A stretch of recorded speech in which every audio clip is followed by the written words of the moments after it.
ഇന്ന് നമുക്ക് ചെമ്പരത്തി ചായ അല്ലെങ്കിൽ ചെമ്പരത്തി ജ്യൂസ് എങ്ങനെ ഉണ്ടാക്കാമെന്ന് നോക്കാം. അതിനായി ഇവിടെ 5 ഇതളുകളുള്ള ചുവന്ന ചെമ്പരത്തിയാണ് എടുത്തിരിക്കുന്നത്. ഇവിടെ 1 ഗ്ലാസ് ചെമ്പരത്തി ചായ ഉണ്ടാക്കാൻ വേണ്ടിയിട്ടുള്ള റെസിപ്പിയാണ് കാണിക്കുന്നത്.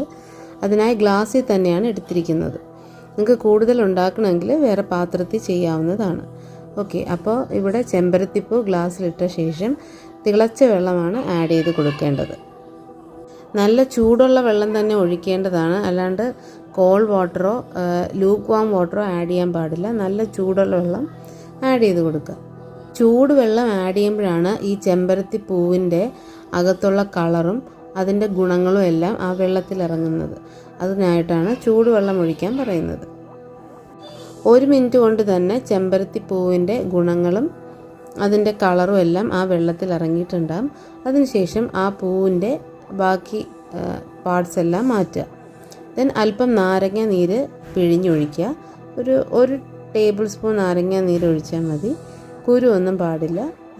കുരു സെപ്പറേറ്റ് ചെയ്ത ശേഷം അല്പം നാരങ്ങ നീര് ചേർത്ത് ഇളക്കുക.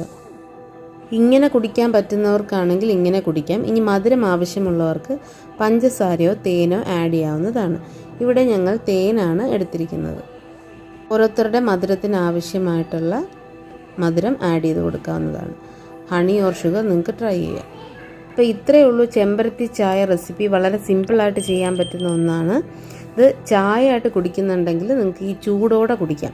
ഇനി നിങ്ങൾക്ക് ജ്യൂസായിട്ട് യൂസ് ചെയ്യണമെങ്കിൽ ഇത് അല്പം നേരം ഫ്രിഡ്ജിൽ വെച്ച് കൂളായ ശേഷം ജ്യൂസായിട്ട് യൂസ് ചെയ്യാവുന്നതാണ്.